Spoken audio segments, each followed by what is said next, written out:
வணக்கம். நம்ம சேனலுக்கு தொடர்ந்து ஆதரவளித்துக் கொண்டிருக்கும் நல்ல உள்ளங்களுக்கு நன்றி. சப்ஸ்கிரைப் பண்ணி பார்த்து ஊக்கம் கொடுங்க. உற்சாகமான அதிமுகனே சொல்லலாம். நீங்கள் கொஞ்சம் யோசனை பாருங்கள்.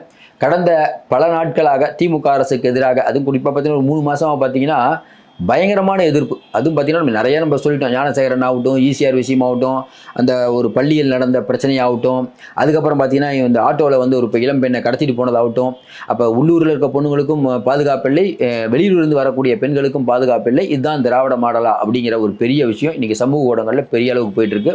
மக்களுடைய பார்வையில் படுது. போதாத குறைக்கு திருப்பரங்குன்ற விஷயம், இது எல்லாம் வச்சு இந்த ஆட்சிக்கு எதிரான ஒரு பெரிய மனநிலையில் இன்றைக்கி மக்கள் இருக்கிறார்கள். நம்ம சொல்லிட்டு இருந்தோம். வெகுஜன மக்கள் பேச ஆரம்பிச்சிட்டாங்க.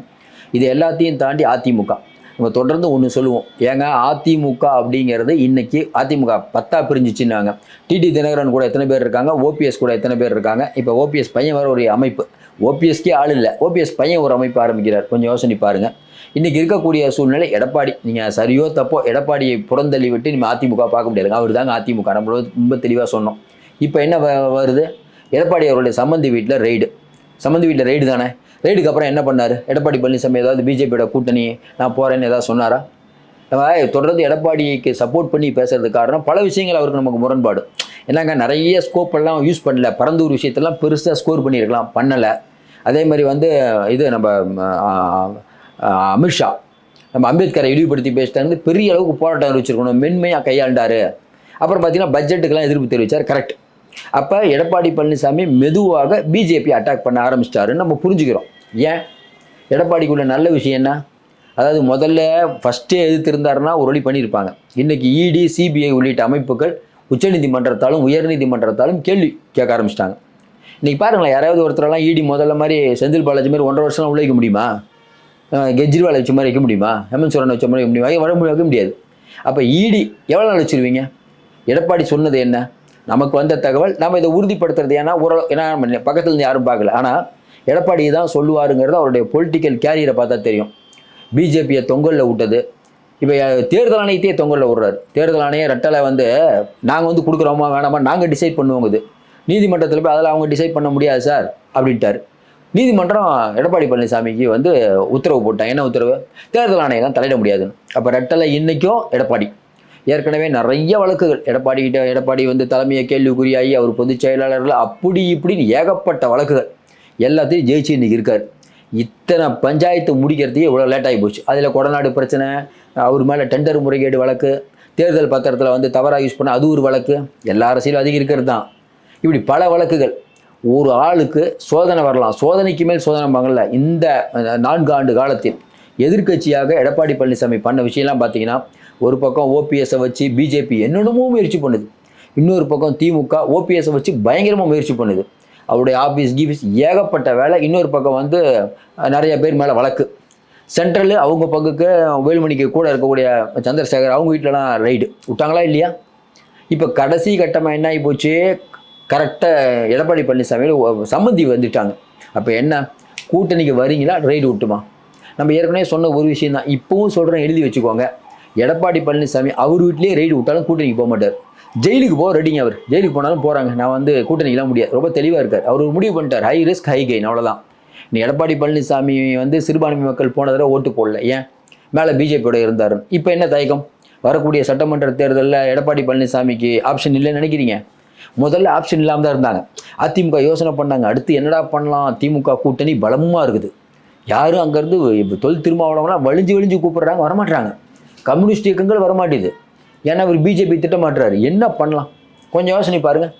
திமுக கூட்டணி, விஜய் வரலன்னு வச்சுக்கோங்களேன், திமுக கூட்டணி இருக்குது. திமுக, விடுதலை சிறுத்தைகள், கம்யூனிஸ்ட்டு, அதே வைகோ, எப்படி ஜவஹர்லாலாம் வரமாட்டார். அவர் வந்து முஸ்லீம்களை அடித்தா கூட அவர் வரமாட்டார். அந்த அளவுக்கு ஒரு திமுகவுடைய உறுதி. இல்லை அவர் முஸ்லீமே இல்லைங்கிற மாதிரி சொல்லிடுவார். அப்படி ஒரு பற்று திராவிட திமுகவை முதலமைச்சராகணும் ஸ்டாலின் அவர்கள்ட்டு. இந்த பக்கம் பார்த்தீங்கன்னா பிஜேபி அவங்க ஒரு 4-5 கூட்டணியோடு நிற்பாங்க. ஒருவேளை பாட்டாளி மக்கள் கட்சியும் தேமுதிக அதிமுக 3 பேர் மட்டும் நின்னா அது பலவான கூட்டணியா? இப்போ விஜய்னு ஒரு புது பிளேயர் வந்துட்டார். அவர் என்னன்னா வரும்போதே இவங்களுடைய 14% குறி வைக்கிறார். அவர் இவங்க எந்த 14% இவ்வளோ நாள் நமக்கு கிடைக்கும் நம்பிட்டு இருந்தாங்களோ அது அடிக்க வர்றாரு. தேவையில்லாமல் அவரை லைவ்லா லைவ்லோடைய கருத்து கணிப்பில் அவருக்கு முன்னிலை கொடுத்துட்டாங்களாம். ஆமாம், உண்மைதான், நம்மளே சொல்கிறவன், அது உண்மைதான். வெளியில் போய் மக்கள்கிட்ட கேளுங்க, நீங்கள் வெளியில் போகிறாங்களா இல்லையா தெரியல, இவங்கெல்லாம் வெளியில் போய் மக்கள்கிட்ட கேளுங்க. கண்டிப்பாக விஜய்க்கு பெரிய ஆதரவு இருக்கிறது இன்றைக்கி தமிழ்நாட்டில், மாற்று கருத்தே இல்லை. அதனால தான் திமுக வரலுது. அப்படிப்பட்ட சூழ்நிலையில் விஜய் ஒரு பிளேயராக உள்ளே வரும்போது அவர் திமுகவை அச்சுறுத்தலாக இருக்க மாட்டார். திமுக என்ன நினைக்குது, நிம்மதியாக போயிட்டு இருந்துச்சு, அழகாக தம்பியை முதலமைச்சர் ஆகலான்னு பார்த்தா எங்கேருந்து வந்தார் தெரியல, தேவையில்லாமல் குடும்பத்தை குட்டையை கிளப்பிட்டு போயிட்டானே இந்த ஆள், ஒரு குடும்பம் சுரண்டுதுன்ட்டாரே, முடிஞ்சு போச்சு. அது என்னங்க பதில்? இது வரைக்கும் பதிலே இல்லைங்க. நீங்கள் சொல்லுங்களா, ஒரு குடும்பம் சுரண்டுதுன்னு ஒரு கேட்டக்கு இது வரைக்கும் யாராவது பதில் சொல்லியிருக்காங்களா? நம்ம ரொம்ப நாளாக கேட்டுட்டு இருக்கோம். ஏங்க அவர் சொன்னார் ஒரு குடும்பம் சுரண்டுதுன்னு, ஏதாவது பதில் இருக்கா? நாங்கள் சுரண்டவில்லை, நாங்கள் நேர்மையின் பாதுகாவலர்கள். ஐயா காமராஜர் மாதிரி எங்களுக்கும் ஒரு துண்டு ஒரு 200 ரூபா பணம் மட்டும்தான் இருக்குன்னு சொல்ல முடியுமா? முடியாது. தொல் திருமாவளவன் இல்லை திமுக ஊழல் இல்லாத கட்சி சொல்ல முடியுமா? கம்யூனிஸ்ட் இயக்கங்கள் திமுக ஊழல் இல்லாத கட்சி சொல்ல முடியுமா? ஒன்றும் சொல்ல முடியாது. கரெக்டாக? அப்போ விஜய் எடுத்து அதுக்கு அந்த கேள்விக்கு உங்கள்கிட்ட பதில் இல்லை. ஒன்று. இன்னொன்று, உங்களுடைய சிறுபான்மை பாருங்கள், சிறுபான்மைன்ட்டு அவங்க சொல்லிட்டு இருக்காங்க, சிறுபான்மை மக்களுக்கான உண்மையான காவலர் நாங்கள் தான் அப்படின்னு விஜய் வராருன்னு வச்சுக்கோங்களேன். இவங்க சொல்கிற மாதிரி இல்லை உடைக்கவே முடியாது அப்படின்னா உடைக்க முடியாதுன்னு நினைக்கிறீங்க? இந்த திருப்பரங்குன்ற விஷயம்லாம் மக்களுக்கு, இஸ்லாமிய மக்களுக்கு தெரியாமே இருக்கும். வக்பு வாரிய பிரச்சனை திமுக மக்களுக்கு இன்றைக்கி இருக்கக்கூடிய முஸ்லீம் இஸ்லாமிய மக்களுக்கு தெரியாமையாக இருக்குது. அவங்க என்ன யோசிப்பாங்க, பரவாயில்லப்பா ஏன் இந்த பக்கம் ஒரு ஓட்டு போட்டாருன்னா, ஏன் எடப்பாடிக்கு ஒரு ஓட்டு போட்டாருன்னா, அவர் தான் ஒட்டுமில்லை உறவுட்டார். அது சென்ட்ரல் எலெக்ஷனுங்க, நாங்கள் பிஜேபி போட மாட்டோம்னு நினச்சோம், காங்கிரஸ் இருந்தது. இப்போ எடப்பாடி பழனிசாமி சொன்னால் என்ன, போன 4 வருஷத்தில் என்ன இஸ்லாமியர்களுக்கு எதிராக எடப்பாடி பழனிசாமி ஏதாவது பண்ணாரா? இப்போ வரைக்கும் வக்பு வாரிய மசோதாலேருந்து எல்லாத்தையும் எதிர்த்து தான் இருக்காரு. பிஜேபிக்கு சலாம் போட வேண்டியதானே, பிஜேபிக்கு சலாம் போடுறது ஓபிஎஸ் நல்லா தெரியுது. அவருக்கு பக்கம் ஆளே இல்லைன்னு வச்சுக்கோங்க. எடப்பாடி பழனிசாமி அவர்களுடைய அதிமுகவை திட்டமிட்டு அவங்க ஏகப்பட்ட வேலைகள் பண்ணி திமுக உடைய பார்க்குறாங்க. ரொம்ப தெளிவு. வேலுமணிக்கும் எடப்பாடிக்கும் சண்டை, தங்கமணி சுருட்டிய பல கோடிகள், விஜயபாஸ்கருக்கும் இந்த இதுக்கும் சண்டை, இப்படி பலவிதமான செய்திகள் சமூக ஊடகங்களில் ஊடுருவாங்க. ஏன் திமுக மக்கள் என்ன நினைக்கணும், எப்பா இவங்க சண்டை போட்டே இருப்பாங்கப்பா, எடப்பாடினா வரமாட்டார்ப்பா.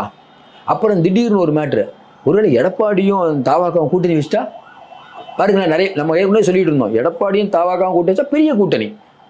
எடப்பாடி சொல்கிறத வேணால் மக்கள் நம்ப கூட இருக்கலாம். விஜயும் உள்ளே வந்தாருன்னா எப்படி காங்கிரஸ் வந்து திமுகவுக்கு ஒரு பெரிய வலிமையோ அதே மாதிரி எடப்பாடிக்கு விஜய் வந்து அதிமுகவுக்கு பெரிய வலிமையானவர் இல்லையா? நம்ம ஏற்கனவே இன்னொரு பதிவும் சொன்னோம். அதப்படி விஜய் முதலமைச்சர் ஆகலாம். இப்போ தானே கட்சி ஆரம்பித்தார். அவருடைய கொள்கை என்னன்னு கேட்டால் உங்களுடைய கொள்கை என்ன? இப்போ உதயநிதி மட்டும் டக்குன்னு துணை முதல்வர் ஆகலாம், ஏன் வந்து விஜய் ஆகக்கூடாதான் நம்ம கேட்டோம். அப்படிப்பட்ட சூழ்நிலை கடைசி கட்டமாக ஏங்க ஒரு எலெக்ஷன் தேர்தலுக்கு ஒரு 3 மாதத்துக்கு முன்னாடி பல்ஸ் தெரிஞ்சிருக்கு, கண்டிப்பாக தெரியும்.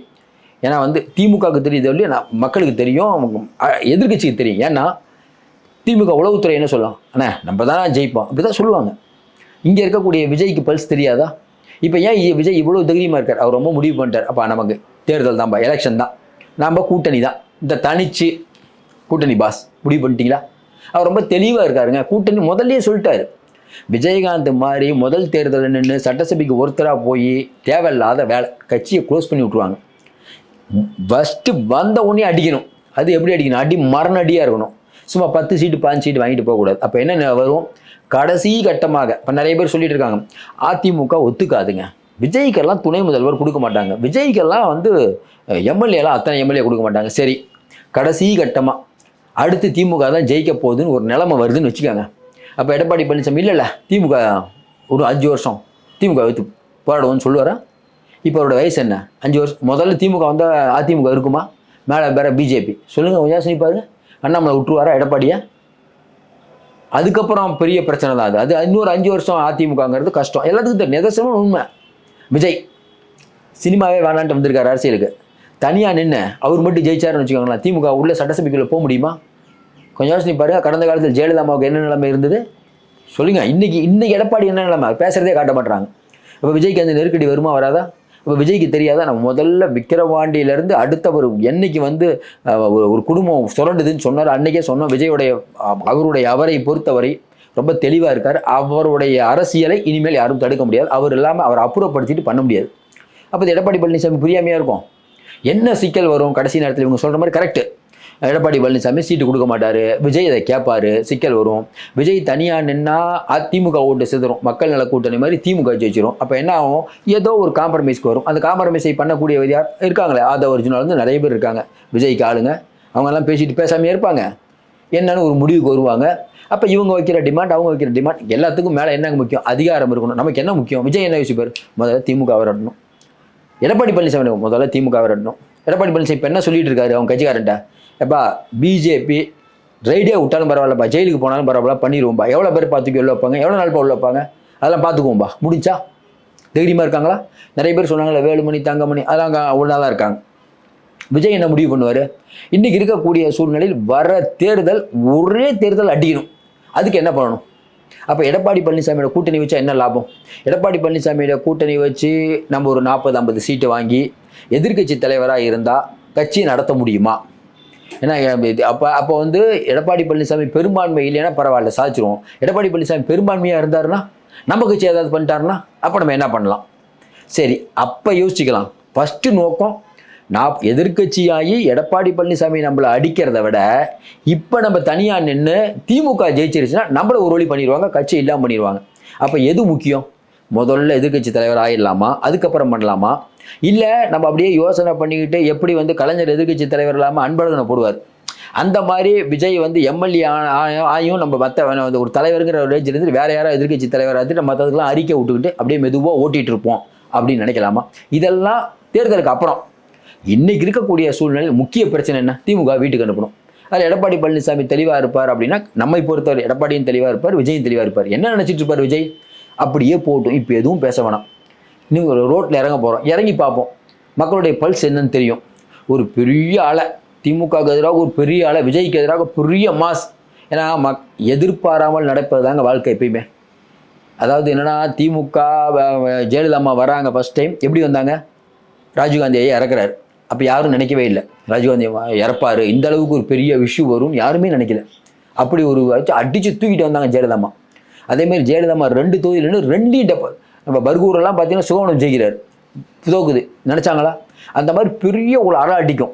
அது எப்போ அடிக்கும்? அலை வந்துருச்சான்னு கேட்டால் வந்துருச்சு.